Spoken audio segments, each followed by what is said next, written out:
Masechet Gittin, Daf Kaftet. The topic today is a messenger appointing another messenger. Hamevi get beretz Israel v'chala hareze meshalecho biyad acher. If someone is bringing a get from one place to another in Israel, the reason why that's important is because since it's in Israel, he does not need to say befanai nichtav ubefanai nechtam. If he does need to say it, then it gets more difficult because only the first messenger can say, I was there when it was written, and I saw that it was written in front of me. But the second messenger was not there. So that's going to be the subject of the next Mishnah on Amud Bet. How can a messenger from outside the land of Israel appoint another messenger? But right now we're dealing with the simpler case, so he doesn't have to say anything. And therefore, if he's bringing it within Eretz Israel and the messenger got sick, then he can appoint another messenger. He says, listen, I'm not feeling well. Take this get and you continue the journey and give it to the wife. The Gemara will discuss whether he can only do this if he gets sick, or if he gets sick is just giving you an example of why would the messenger not finish the job himself. For example, he got sick, but he could do so for any other reason, or does it have to be that only if he's sick? Okay, that's the first clause. If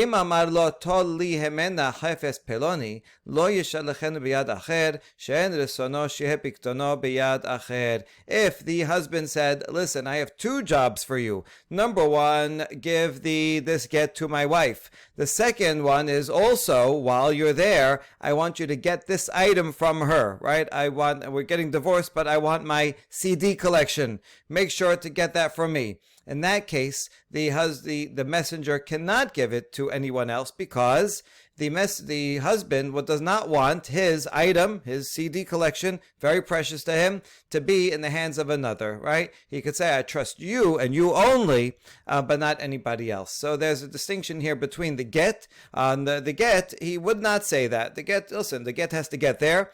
The get is not particularly valuable to him. If it gets lost, okay, they'll have to write a new one, and someone will have to pay for it. Maybe the agent will pay for it because it's the agent's responsibility. But the husband doesn't care if this one gets lost and they write a new one. Right? The point is just that the wife receive a get. Whereas the CD collection, he can never recreate the CD collection ever again, and so he doesn't want it to be in the hands of anybody else. In that case, the messenger cannot appoint another messenger. That's the Mishnah. Amar Rav Kahana, halatenan. So Rav Kahana says this case is only if the first agent is sick, right? It says, we learned the Mishnah, only if he becomes sick. Now, Rav Kahana does not seem to be adding anything to the Mishnah. Peshita, hala katane. I know, we have the word hala in the Mishnah. Rav Kahana, what are you teaching us by telling us that the word chala appears in the Mishnah? We already have it.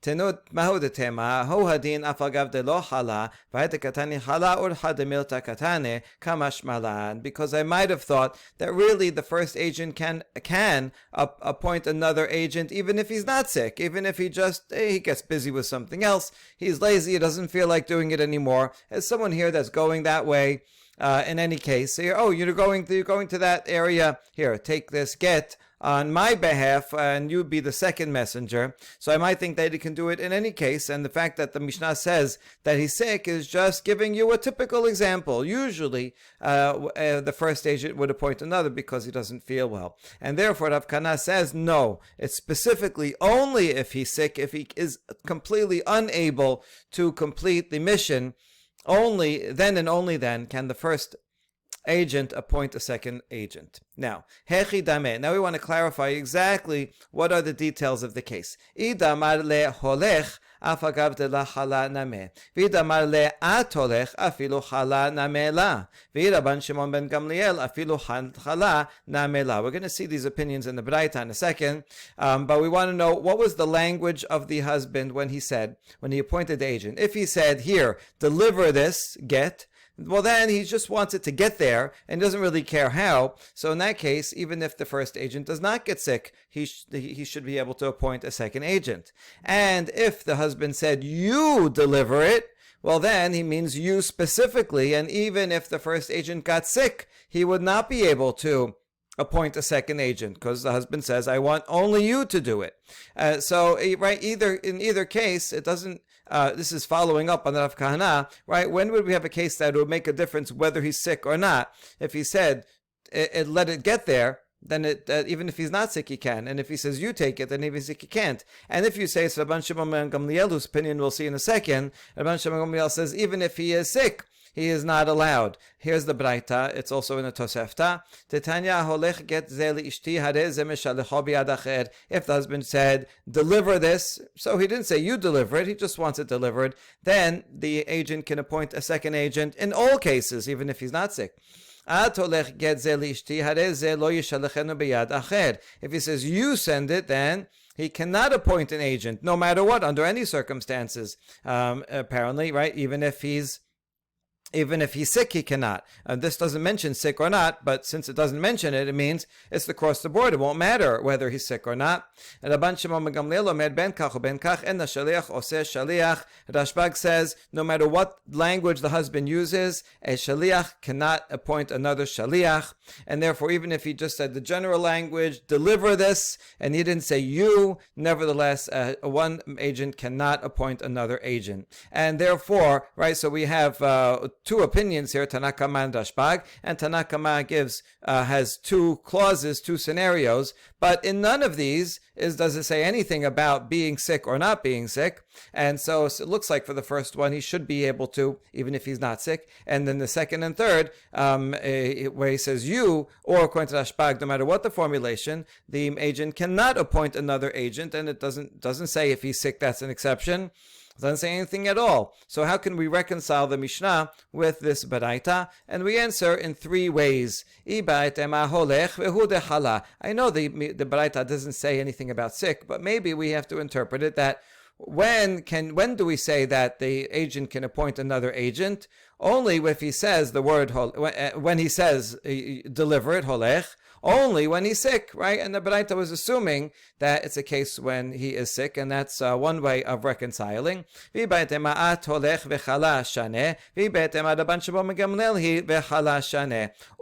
we're talking about a case where he says, you deliver it. In our Mishnah, we're talking about cases you deliver it, and if the person's sick, yes, normally it is Tanakama, and normally if the husband says you deliver it, he cannot appoint a shaliach, but that's only if the first shaliach feels well. But if he's sick, then he can. Even Tanakama would agree he can appoint another. So that's a second way of reconciling. And the third way of reconciling is that our Mishnah is the opinion of Rabban Shimon ben Gamliel, who again says that in general, one shaliach cannot make a second shaliach if the first one feels well. But if the first one is sick, then he can appoint a second shaliach, and so that is reconcilable with our Mishnah.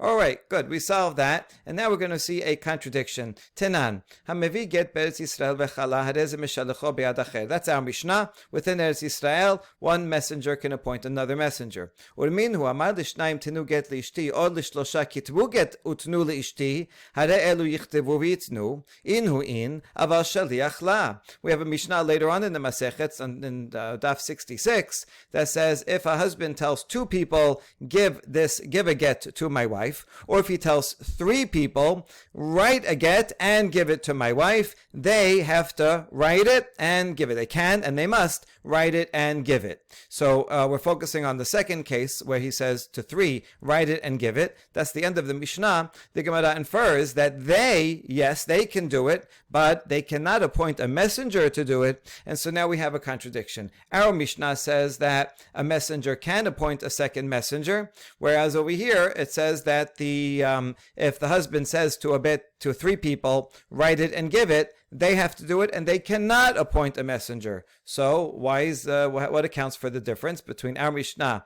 and the later Mishnah? We have two answers. Amar Abaye, hatam ta'amamai mishum bizayon de Baal, hacha Baal la kapid. Over there, when he says write it and give it, there the husband, they cannot appoint someone else because of the degradation of the husband. What's the degradation of the husband?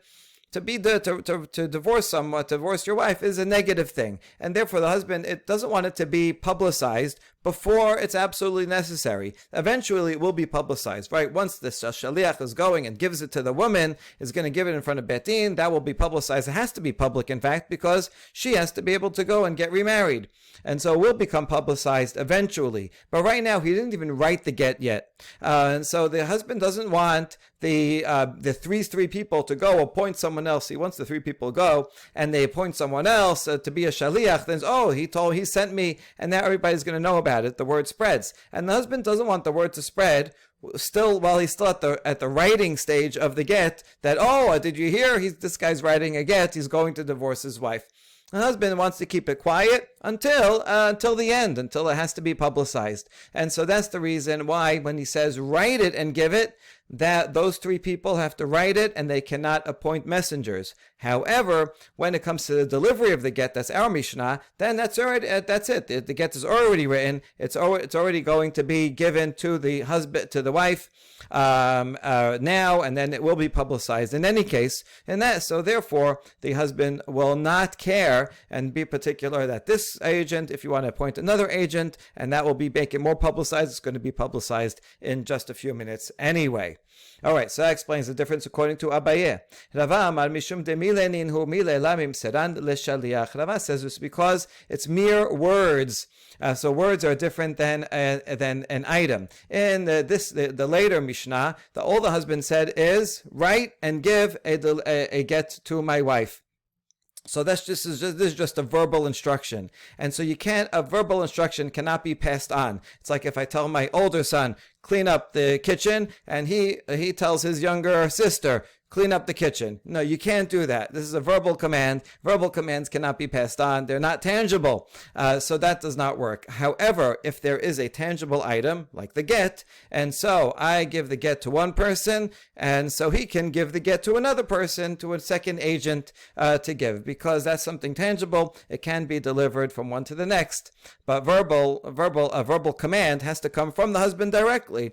An agent cannot reissue a verbal command to someone else. All right, so that is Rava's explanation. And now we ask, my benaihu, what would be a practical difference between Abaye and Rava? Ika benaihu shaliach matana. The difference would be if I appoint an agent to write a deed of a gift. I want to give a gift of this piece of land to someone, so I tell someone, so I tell an agent, hey, can you write a deed that I'm giving a gift? Can that agent appoint another agent? Well, that would make that is subject to a machloket. So there's a parallel machloket between these two Amoraim, Abaye and Rava, parallel a machlok between Rav and Shmuel. Biflugta de Rav Shmuel. Rav amar matana ena keget. Rav says there's a difference between a gift and a divorce. When it comes to a divorce, the husband does not want this to be publicized prematurely, and therefore when he tells people go and write a get, he does not want it to be publicized, and therefore those people cannot set a second agent. However, if it's a gift, well, that's a positive thing, and so if it will be publicized that he's giving a gift, that the gift giver will not care, and therefore the gift giver can appoint an agent, go write a deed of a gift, and then that agent can appoint a second agent. So Rav's distinction fits with Abaye's reasoning. That's because of degradation, and so get is degrading, giving a gift is not. Shmuel amar matana hare hi keget. Shmuel says it's the same law for both. Just like regarding a get, then agent, if the husband tells an agent write a get, he cannot appoint someone else also with a gift. The agent cannot appoint a second person to write a deed of giving a gift. And what would be the reason? Well, that would make sense according to Rava's reason, that these are mere words. A mere command cannot be transferred. An agent cannot deliver just a command to yet someone else, and so it would not work in either case. It has when one can only deliver an actual item. If he's delivering an actual item, then he can pass it on to a second agent. Good. Now we go to the next clause of the Mishnah. So if the agent says, I want you to go deliver this get, and also I want you to get my CD collection from my wife, in that case, the husband can say, no, I don't want my precious item to be in the hands of another, and so then the agent cannot appoint a second agent.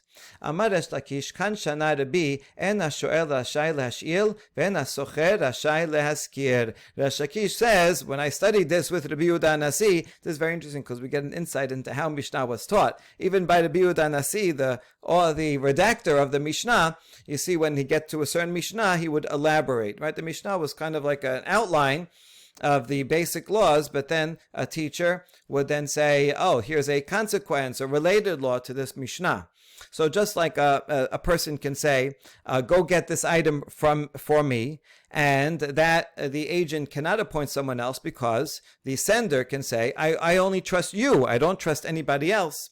So a parallel law is that a borrower can't lend out something and a renter cannot rent out the item, the apartment, right? No subleasing. I own an apartment, I'm renting it out to you because I know you, I trust you, you're going to keep the apartment clean, and you're going to pay and on time and all that. So I trust you. If you go and then put it on Airbnb and now random people are coming and trashing the apartment, I didn't want it to be rented out to other people, so no subletting allowed. And similarly, I lent you my car. Fine, I lent you my car. I trust you. You can't go and let someone else drive it. I wouldn't trust that person with my car. And this makes sense, right? This is the same principle of our Mishnah. I trust you to get my CD collection. I didn't trust anybody else. Okay, so that's what Resh Lakish says. However, Amar lo Rabbi Yochanan, zo afilu tinokot shel bet rabban yodim otah. Rabbi Yochanan says that's a simple lesson. Even little kids know that. Elementary school kids know this law. Okay, good. These are advanced elementary school kids, right? But that's like an obvious connection to the Mishnah. The Mishnah must be teaching us something more. Ela zimnin digita nami lahave. Not only is the agent not allowed to appoint someone else when it comes to a monetary thing, like renting out, subletting, or getting my CD collection. Not only that, and our Mishnah is teaching us something further, that not only is the age can the husband say, I don't want you to give someone else for someone else to hold on to my item. Also, in that case, the get will not be valid if an agent appoints another agent. Let's say he's sick, right? So if it was a simple command, just deliver the get, then that would be okay. However, if it's a double command, deliver the get and get my CD collection, and then the first shaliach gets sick and appoints a second shaliach, and let's say second shaliach does it, the get still may be no good.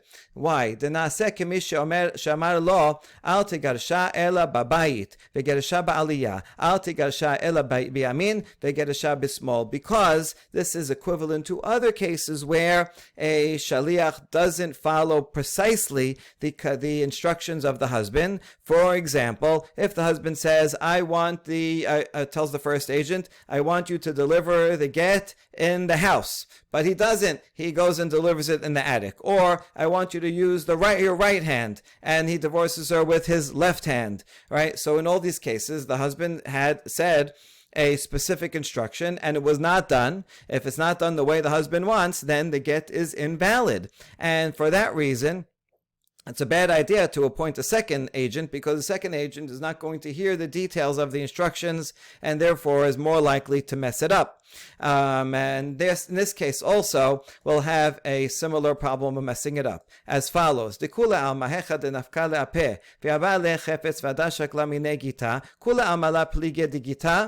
Gita me'al Yahaveh. In this case, this machloket between Resh Lakish, everybody would agree that if she comes out first, right? She, the wife, sees the agent coming, and she knows that he's going to want his CD collection, so she comes and she gives the CD collection first to the agent, the first agent or the second agent, if he appoints a second agent, and only then the agent gives her the get. Everybody will agree that the get is a valid get because this was done properly. Because he already has the item, the agent has the item, and then the get is delivered, and so that would be, the get would be proper for sure according to Resh Lakish. That would be proper, and even according to the Rabbi Yochanan. See, the Rabbi Yochanan says if you do things in the wrong way, like the wrong order, then that would be a problem. But here it was done in the right order, so fine, the get will be valid. Ki pligi hecha damar le shekol mina chefetz v'adar havla gita. But if the husband gave specific instructions, and he said to the agent, first I want you to get my CD collection, only then give her the bill of divorce, right? I'm afraid if you give her the bill of divorce first, then she's going to go keep it, and I don't want that to happen. So he gives specific instructions about the order that things should happen in. And then the agent goes and does it the wrong way, and he gives the get first, and only then he takes the CD collection. That is a problem. According to the Rabbi Yochanan, the get will be invalid, and that won't matter whether it's the first agent or second agent. Rabbi Yochanan posel bo v'kol sheken bishlocho. Rabbi Yochanan says if the first agent does it, he didn't follow the husband's instructions exactly, and therefore when you give the get with the left hand instead of the right hand, the get is no good. When you do the wrong order, the get is no good, and all the more so if you send an agent. Therefore, back in our Mishnah, when the husband says, I want you to go and give the get and also collect this item, he wanted the item to be collected by the first agent, not by the second agent. And now, by violating that stipulation, the entire get may very well be cancelled. Whereas, according to Resh Lakish, machshir b'shlucho v'kol sheken bo. Resh Lakish says it's fine. The get will be fine, even though the husband said, I want you to do it in this order, but after all, he gave the get. So it's true the agent did something wrong. Maybe the agent will be more responsible if something gets messed up, but the get is a valid get even if it's the second agent, and all the more so if it's the first agent. And so this is a fundamental machloket here between Rabbi Yochanan and Resh Lakish, that according to Resh Lakish, the problem here in this Mishnah is only the monetary part of it. The first agent cannot appoint the second agent because of the financial part. The husband says, I only trust you, the first agent, with my CD collection, and not the second agent. But if he did appoint a second agent and delivered the get would still be valid. It's just that the agent is not allowed to do that because of the monetary value, and then he'll be responsible if something goes wrong. However, so therefore this is the same law as you are not allowed to sublet. I can't, if I lend you my car, you can't give it to someone else. And if you do that, you're going to be responsible for whatever happens. Whereas according to the Rabbi Yochanan, the problem is more fundamental. Not only is it a problem with that pikadon, it's going to be a problem of the get itself, because this is like a stipulation. I want you to give the get in this way, all right, with the right hand, not with the left hand. I want you to give the get and get this item, and I want you to get the item first, and only then give the get.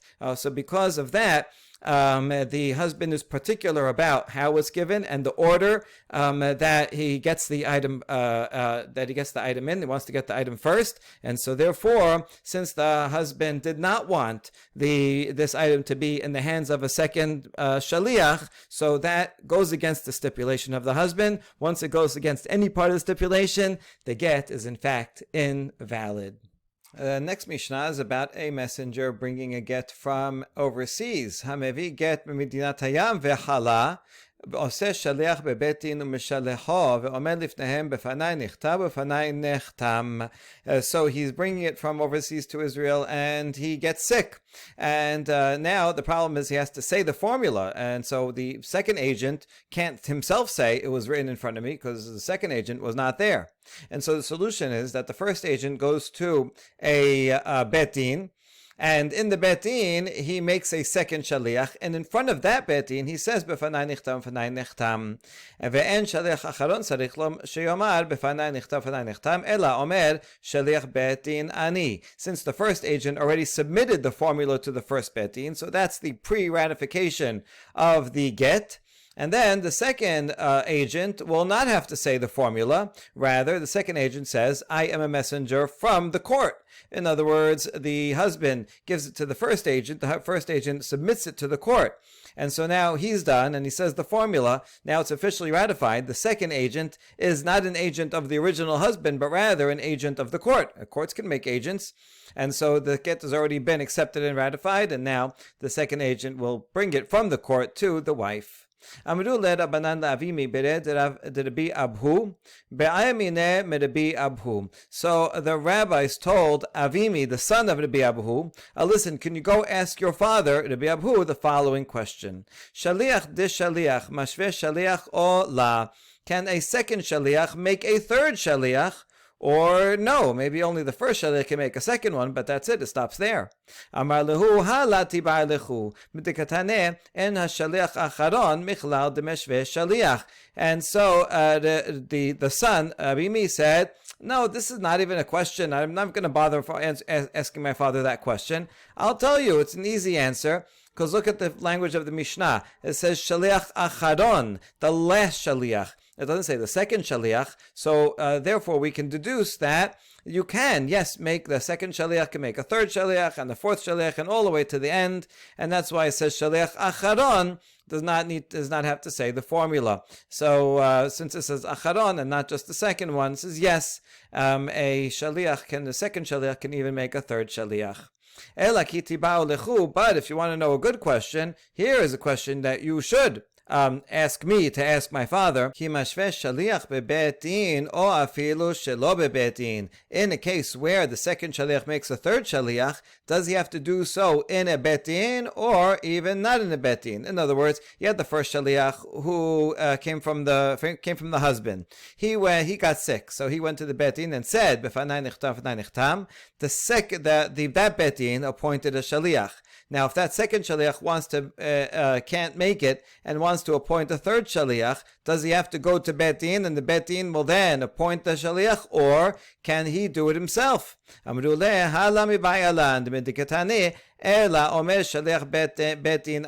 rabbis told him, no, that question we don't have to bother asking, because we could figure all that out also ourselves, since it says in the Mishnah that the final shaliach doesn't say the formula. Rather, he says, I am a shaliach betin. That means that the final shaliach, whoever it is, the third shaliach, the fourth shaliach, does have to say, I was sent by betin. And therefore, it's evident that the second shaliach, if he appoints a third one, would have to do it in betin, so that the third shaliach can say, I am a messenger from betin. Right? So from the second one on, would have to, even the first one has to go to a betin in this case, and then the second and third, they all act as a messenger of the betin and have to say a messenger of the betin, because they can't say befanai nichtav.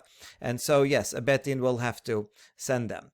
All right, though that was one version of the conversation, but now that was anonymous. Now Rav Nachman bar Yitzchak Matneh Hachid, Rav Nachman bar Yitzchak has a similar conversation, but with just a slightly different, slightly different variation.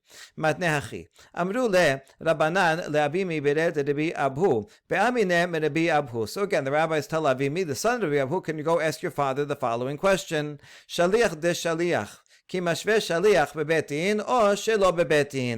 case, we were reversing the order. They're assuming that a second shaliach can make a third shaliach. The question is only, when he does that, does they have to go to betin or not go to betin? Go ask your father that. And Rabbi Abu said, wait a second, before you ask that advanced question, ask a simpler question. Can the second shaliach even make a third shaliach at all? So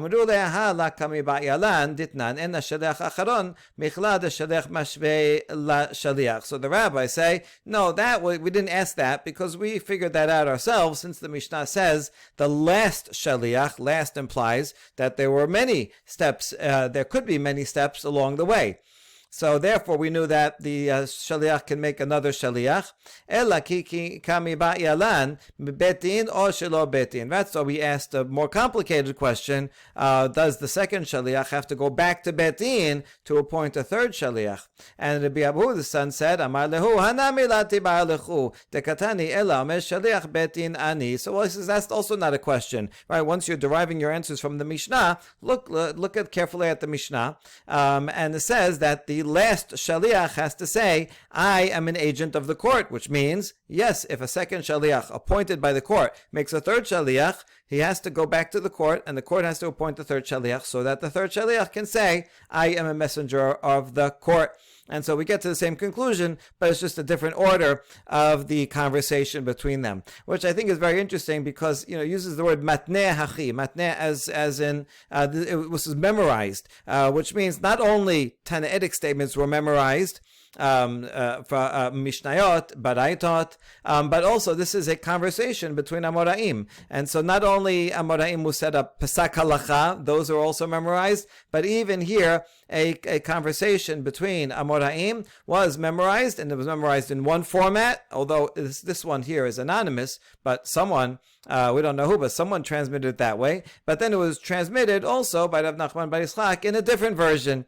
And so we can get a nice clue here of the methods of transmission of the pieces of the Talmud until at the end, they were all put together in the format that we have. But what are the building blocks in the early generations? They didn't have a full Talmud in the early generations. So the building blocks are short halachot that were conclusions, let's say, of a lecture, but also they memorized more or less, at least in order, if not word for word, the conversations of various Amoraim. Next, Amar Rabba, Shaliach be'eretz Yisrael ose kama shilochin. Amar Rav Ashe imet rishon batlu kulan. Rabba says that within Eretz Yisrael, so it's back to the previous Mishnah, where you don't have to say a formula, so then one shaliach can make another second shaliach, could make a third shaliach, and can go on, and there's no problem with that, because no one has to say a formula, so they don't have to go to Betin, and he's just delivering the get. It's not mere words, it's an actual thing. That's what Rabba said. Rav Ashe says, yes, he agrees you can. However, he says if the first shaliach dies, then all the rest are canceled, because the fourth shaliach comes from the power of the third, and the third comes from the power of the second, and the second comes from the power of the first, who is an agent and comes from the power of the husband. Therefore, since it's a chain link, if any of the links in the middle dies, then everybody after that is no good. Amar Mor bar Rav Ashe. So Rav Ashe said that. Now his son, on the theme of sons, right, reporting things, the son of Rav Ashe says, Ha de Abba dekatnutahi. He says, that which my father said, that he said in his youth, but actually it's not correct. Ilu met ba'al midi meshasha it behu. If the husband died, then is there any significance to any of them? No, there would not be. But only if the husband dies. In other words, according to the son of Rav Ashe, each of the agents has power directly from the husband. The first agent is transferring the agency from the husband to the second guy, so that even if the first agent died, the second agent is not an agent of the first, but rather is now replaces him, and now is an agent of the first.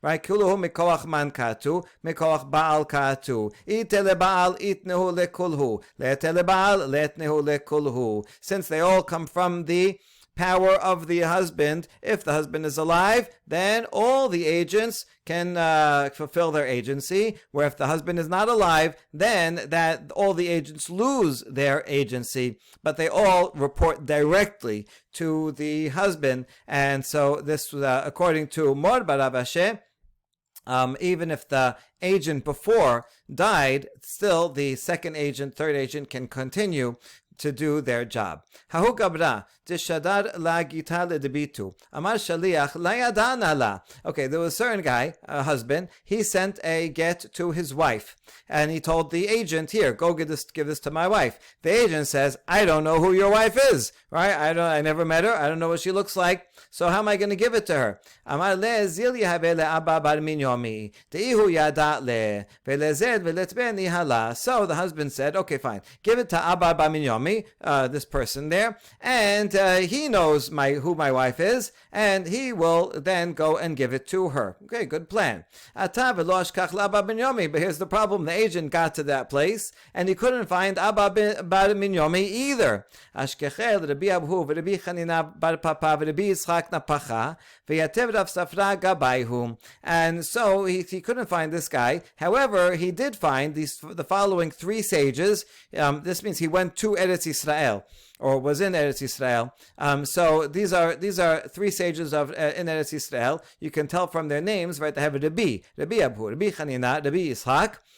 They were sitting together, and it happens to be that Rav Safra was from Bavel, but he would travel. He was a merchant. He would travel back and forth, and so Rav Safra the Babylonian was among them. And this agent comes to them, and he says, "Okay, here's great sages here. Let me ask them what to do." Amru le mesor milach kamedidan techiyete abar binyomi netbine le veleze veletbine la. So they said, "Listen, with the three sages from Eretz Yisrael said, give us the get, and when Abba bar minyomi comes, we will give it to him, and then he will give it to her, right? There's no point in you having to wait here. Who knows? It could be many days before Abba bar minyomi returns." And so this seems like a good solution. So we have here is an agent, right? The first agent. He's supposed to give it to Abba bar minyomi as a second agent, but he's not around, so they're going to have an intervening agent, which will be these sages.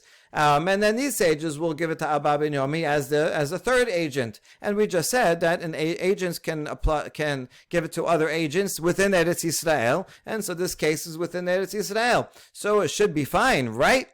Amar lehu Rav Safra v'ha shaliach shelo nitan legerushin hu ichsifu. Rav Safra, the Babylonian, who was sitting with them, said, "No, this is not good. The first agent is not an agent of divorce. He's only an agent of delivery to another guy." In other words, if the first husband, the case we were talking about before, is the first husband said to the agent, "Give this to my wife." So he's an agent to effectuate divorce. If he can't do it, he appoints a second person to effectuate divorce. That's fine. That can be transferred. But in this case, because the husband said, the agent said, "I don't know her," so the husband said, "Fine, just be a delivery agent, delivery man, right? Just like the postal service. Here, just deliver this to Abba bar minyomi, and he will be my agent to effectuate the get." But the husband did not authorize the first agent to effectuate gerushin, and therefore he does not have the authority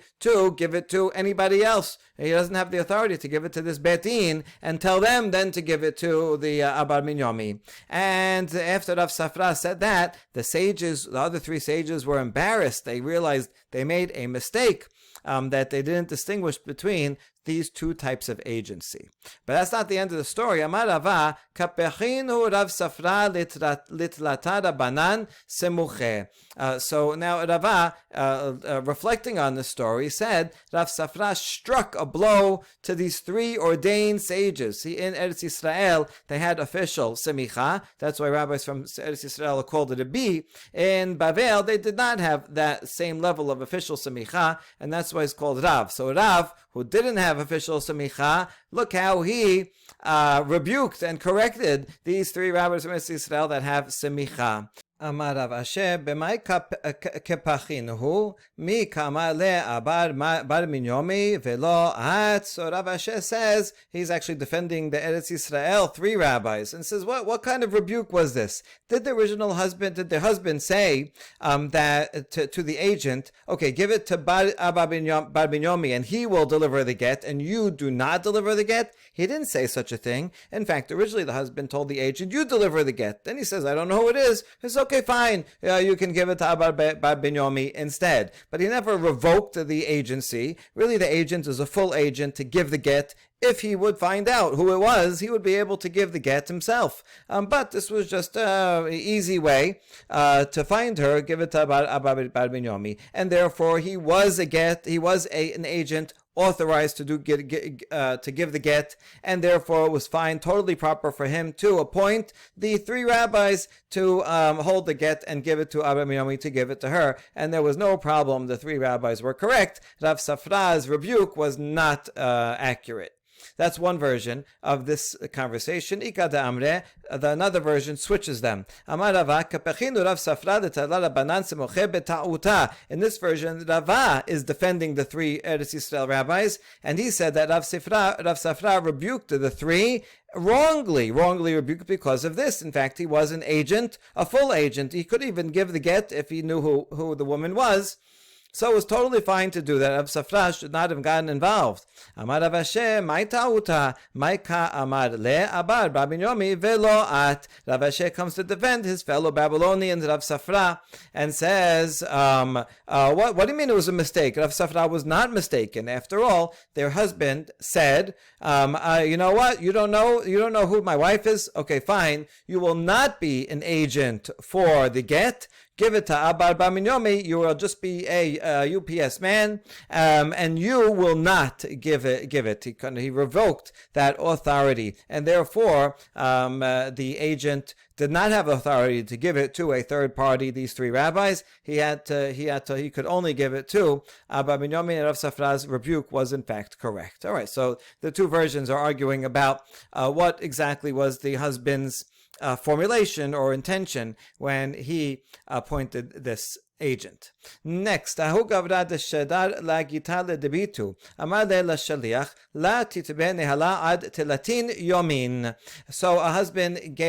sent a get to his wife with an agent, and he told the agent, I don't want you to give it to her until after 30 days. I don't want it to happen right away. I want waiting time. Okay, itnis begotilatin yomin atalakame derava. But the agent, he became anus. He was not able to deliver it for whatever reason. He couldn't wait 30 days before delivering it. He's in the place. He's like, I gotta go. I can't wait here. Right? Something came up. So he comes to Rava to figure out what to do. Amar Rava hala tamamai mishum da anus haname anusu. Rava said, well, what's the halacha? If the agent gets sick, then the agent can appoint a second agent, right? What's the reason for a sick person? Because it's something beyond his control. This also is something beyond your control, right? The permission for an agent to appoint another agent that we saw in the previous Mishnah is not necessarily only because he's sick. It will include anything that was beyond your control. You can't stay here. You won't be able to fulfill your mission. So you have to give it off to someone else. So here's the solution. Amar le mesomilach kamedidan lebatat telatin yomin mashvenan shaliach v'yaheb le Rava said, give the get to us, right? To me, to my betin. And in 30 days, we will appoint an agent. My betin will appoint an agent and give it to her. No problem. Amru le Rabbanan le Rava, v'hashaliach shelo nitan legerushin hu. But Rabbanan told Rava, this is a problem because the agent is not an agent to give a get. Now, he was authorized to give a get, but not now, only in 30 days. And so this agent right now is only still in the delivery period, still in the traveling period of his agency, and is not yet an agent authorized to give a get. Until 30 days, he's not authorized to give a get. And so a regular agent cannot appoint someone else to be an agent to deliver a get, and so this second agency is no good. Amar lehu kevan de lebatat telatin yomin maseh megaresh keshalech shenitan legerushin hu. However, Rava responded and said, no, this is different. Since in 30 days, then he will be able to deliver the get, so he is like an agent that can give a get, right? It's just he has to wait, right? There's a condition here. He has to wait 30 days, but even right now, you can call him an agent to deliver a get, right? Just that he has to take certain steps, and waiting is one of them. And therefore, since he is a regular agent to deliver a get, he can, in fact, appoint someone else, and he can come and appoint this betin. to deliver the get on his behalf. Okay, now a new problem. Why don't you worry in such a case? And this is now besides the fact that he couldn't fulfill it and had to give it to a bet din. Right, just in the plain old case, the husband gives it to the agent and says, deliver this in 30 days. Can he deliver it after 30 days? Don't you have to worry that maybe in the meantime, the husband changed his mind and says, you know what, I really love my wife and I'm going to stick with her.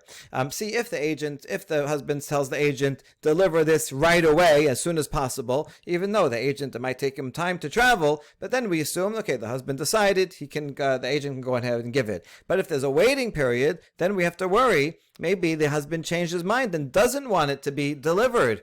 And now, where do we see we're going to prove that we do worry about such a thing in a similar case? Milo tenan, me'achshav im lo bati mekan ve'ad shenem asar chodesh, umet betoch shenem asar chodesh, harei ze get. If a husband is going away on a trip and he says, listen, I want this get that I'm delivering now to be effective from now if I don't return in 12 months. And he dies within 12 months, so the get is effective, right? Because it's retroactive. He's not returning. He died 6 months later, so he's not returning within the 12 months, and therefore retroactively the get is good. That's what the Mishnah said. When we analyzed this, we said, wait, well, don't you have to worry? It's such a long time, 12 months. Maybe somewhere in the meantime, while he was away, he said, I gave my wife the get. You know what? I don't want to divorce her. And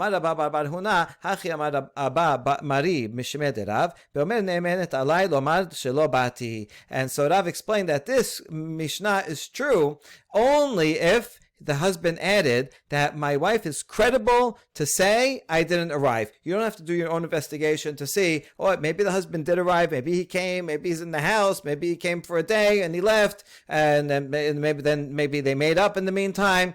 No, you don't have to do any of that. The husband says, I want my wife to be credible. If she says I didn't come back, then I didn't come back.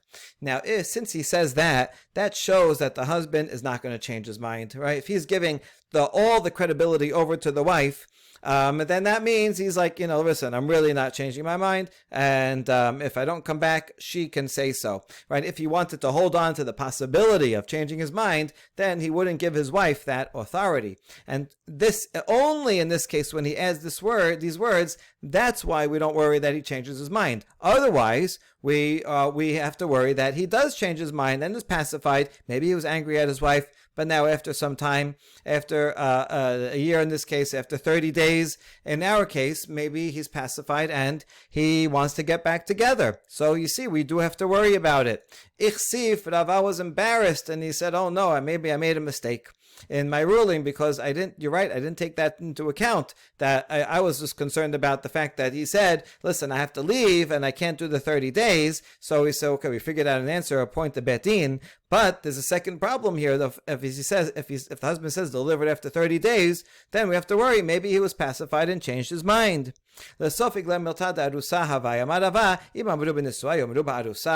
the end, Rava realized that he was right after all, because it turned out that they were not fully married. It was only an arusa. They only did kiddushin. And so Rava said, okay, fine. If the rabbi is worried about the husband changing his mind for a nisu'ah, would they also worry about it for an arusa? For a nisu'ah makes more sense. They were fully married. They know each other well. And therefore, the husband, maybe he got angry, but now he might change his mind and be pacified, and he loves her and he knows her, and so he wants to be back with her. But in arusa, they hardly know each other. Arusa in those days, they went out on one date, maybe 0 dates. Maybe the parents set them up, right? They barely know each other, and so if he sent a divorce, it's very unlikely that all of a sudden now he's going to say, oh, you know what, I really love her, I miss her. They're not so connected.